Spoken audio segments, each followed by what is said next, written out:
आप सभी को मेरा नमस्कार। अपने वीडियो संदेश में आप सभी का मैं स्वागत करता हूँ। और आज हम जो है दुनिया के सबसे महत्वपूर्ण विषय के बारे में बात करने वाले हैं। अब आप कहेंगे भाई ऐसा कौन सा बहुत महत्वपूर्ण विषय है जिसके विषय में आज हम बात करने वाले हैं। विषय का नाम है भय, कि वस्तुतः भय क्या है, भय क्यों है और भय का उपाय क्या है। दर्शन शास्त्र में सबसे बड़ा जो आज तक सभी लोगों ने सवाल पूछे गए हैं वो सभी कहीं ना कहीं भय से प्रेरित थे। कभी किसी राजा ने सन्यासी से मृत्यु के भय से पीड़ित होकर कोई प्रश्न पूछा, तो कभी किसी सामान्य मनुष्य ने भगवान कृष्ण से, भगवान कृष्ण को हम एक दार्शनिक की जगह एक मनोविश्लेषक की श्रेणी में रख सकते हैं, भगवान बुद्ध से।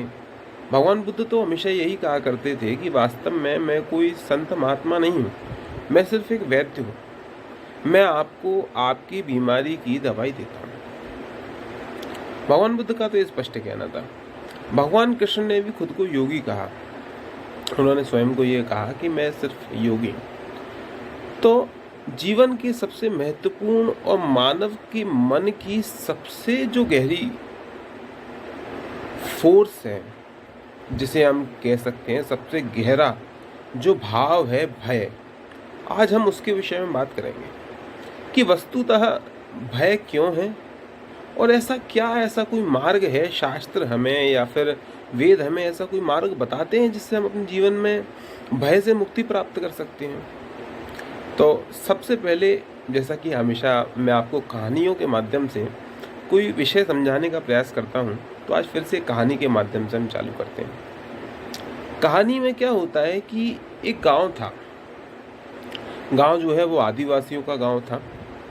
उस आदिवासियों के गांव में क्या हुआ कि वो शहर से बहुत कटा हुआ था, कहीं दूर दराज वीरानी में, पुराने ज़माने की बात है, वहाँ पर वो गांव हुआ करता था। ठीक है, तो उस गांव में क्या हुआ था, उस गांव में किसी ने भी प्रकाश की या अग्नि की खोज नहीं कर पाई थी। तो रात्रि के समय अंधेरा हो जाता था और गांव के सभी लोग भयंकर बेचैन हो जाते थे कि हे भगवान, अब हम क्या करें। भगवान तो वो समझते भी नहीं थे, क्योंकि वो समाज से, दुनिया से कटे हुए थे, आदिवासी थे। आदिवासी से यहाँ मतलब किसी जाति या वर्ण विशेष से ना लिया जाए, यहाँ आदिवासी से सिर्फ इतना मतलब है कि ऐसे लोग जो समाज से कहीं ना कहीं दूर हो गए थे, जो वनों में निवास करते थे, उनको किसी जाति या समाज से शब्द का भी यहाँ कोई लेन देन नहीं।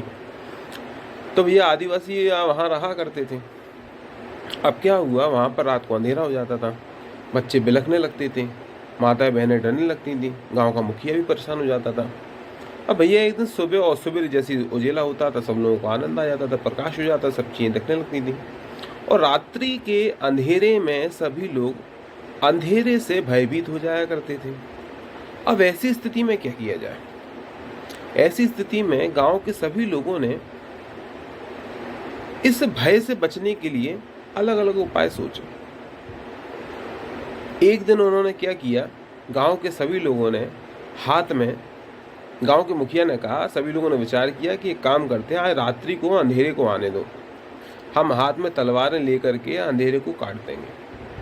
वो रात्रि भर अंधेरे को काटने का प्रयास करते रहे और फिर सुबह हुई।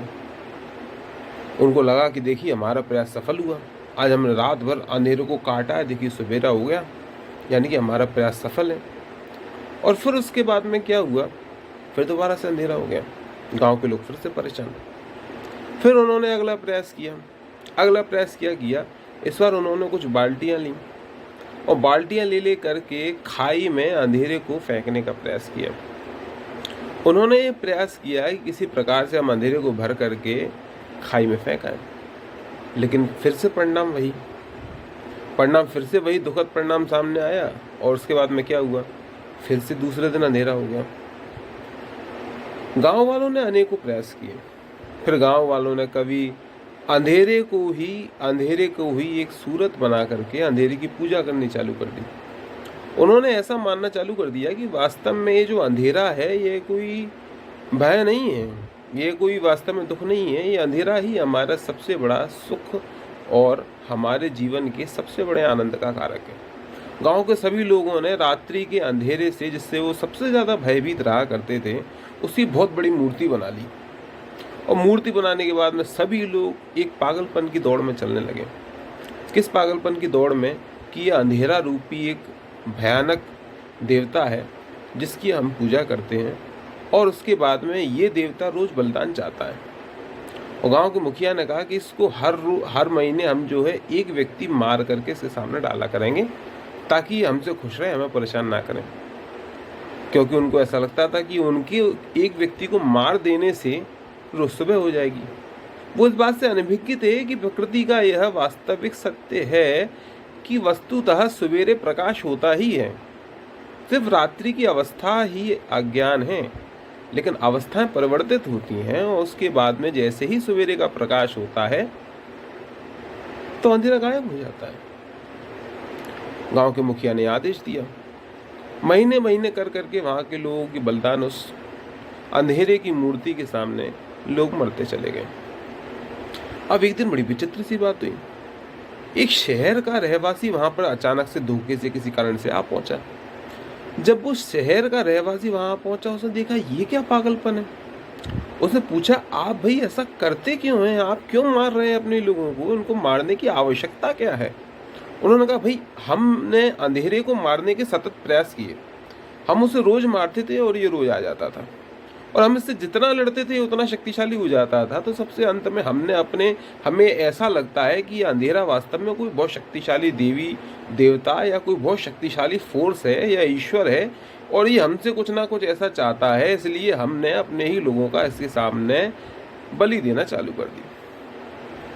शहर के व्यक्ति ने देखा, अरे इतनी सी बात की आप रात्रि के अंधेरे से परेशान हैं। वो व्यक्ति समझदार था, पढ़ा लिखा था।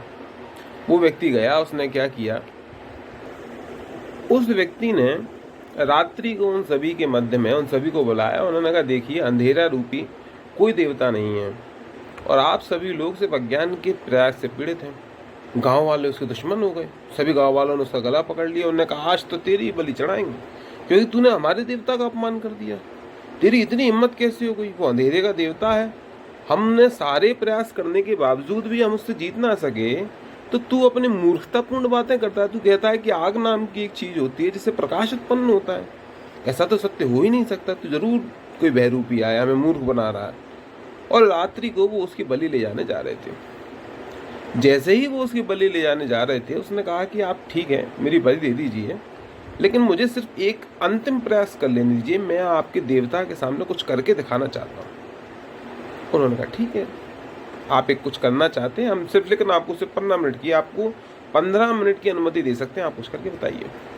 उस व्यक्ति ने 2 चकमक पत्थर लिए, कुछ लकड़ियाँ ली और आग लगा दी, और जैसे ही आग लगी इसी अंधेरा गायब हो गया। गांव वाले आश्चर्यचकित, बोले ये क्या चीज़ है?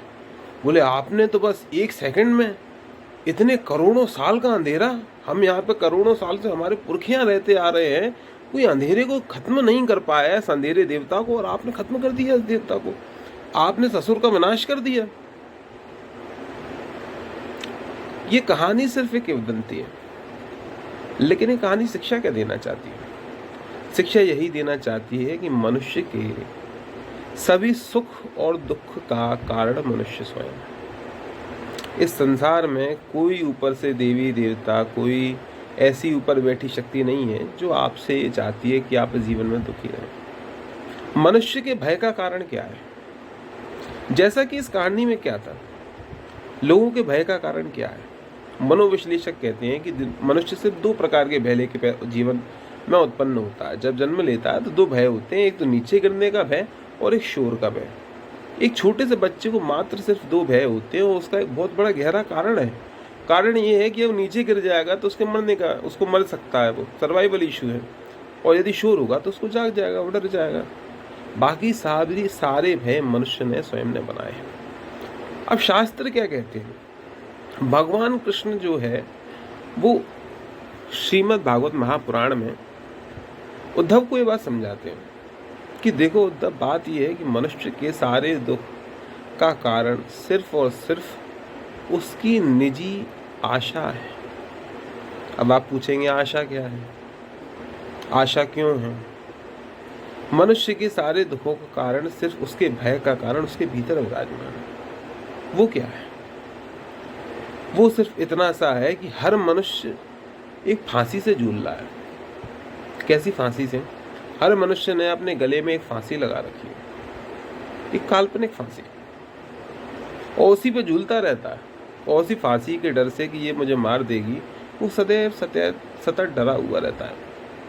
ये फांसी जो मनुष्य के गले में लगी हुई है, ये उसकी आशा रूपी फांसी है। क्या आशा रूपी फांसी? कि मैं इस संसार से या इस संसार में कभी कुछ परिवर्तित ना हो, और इस संसार एक सतत परिवर्तन है। और सारे भयों की मुक्ति और सारे कष्टों की मुक्ति सिर्फ उस मनुष्य को हो सकती है जिसने स्वयं को जान लिया। जिसने स्वयं को जान लिया, उसके सारे दुखों की मुक्ति और सारे भय से मुक्ति सिर्फ उसी को प्राप्त हो सकती है। उपनिषदों ने कहा है कि विज्ञानम अनंतम ब्रह्म सत्यम कदापनेति आनंदो ब्राह्मणो विद्वान ना विधेति कदाचनेति। उपनिषदों की ये उक्ति यह कहती है कि वस्तुतः मानव का जो स्वभाव है, जो ह्यूमन कॉन्शियसनेस है, मानवीय चेतना है, वह सत्य चित्त और आनंदमय है। लेकिन जिसने अपने सत्य स्वरूप को जान लिया, वो भय से और दुखों से मुक्त हो जाता है। और जब तक वो नहीं जान लेता कि मैं कौन हूँ, मैं जो यहाँ पर बोल रहा है, जो सुन रहा है, जब तक उस बात को नहीं जान लेता, तब तक भय, आशा, तृष्णा उसका पीछा करती रहती है, और वो दुख के एक अनंत सागर में डूबता रहता है। तो आज की कहानी यही समाप्त होती है। आप सभी को मेरी बातें कैसी लगी? यदि अच्छी लगी हो तो कृपया लाइक करें, नहीं अच्छी लगी हो तो कृपया डिसलाइक करें। अगर आप कुछ बात रखना चाहते हैं तो कृपया कमेंट करें। और भवतु सर्वमंगलं, सबका भला हो, सर्वे भवन्तु सुखिनः, सर्वे सन्तु निरामयाः, सर्वे भद्राणि पश्यन्तु मा कश्चित् दुर्भाग्यं भवेत्। संसार में सबका भला हो, सबको शांति मिले, सभी को आनंद मिले, इसी आशा के साथ आप सभी का हृदय से धन्यवाद। अगर वीडियो अच्छी लगी हो तो चैनल को सब्सक्राइब करें और शेयर करें। धन्यवाद।